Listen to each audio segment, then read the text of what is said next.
मैं इस वक्त मौजूद हूँ मस्जिद नबवी से चंद किलोमीटर के फासले पे ग़ज़वा उहद के मुकाम पे, जहाँ पे इस्लाम की दूसरी जंग जो है वो हुई।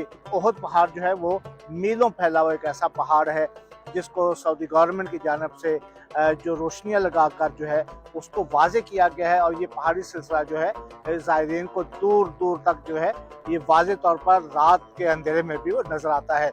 मैं आपको बताता चलूँ कि मदीना मुनव्वरा की ये दूसरी अहम ज़ियारत है जिसको देखने के लिए दुनिया भर के उम्रा ज़ायरीन और हज के अय्याम में आने वाले हुज्जाज कराम जो है इस मुकाम पर लाजमी तौर पर आते हैं।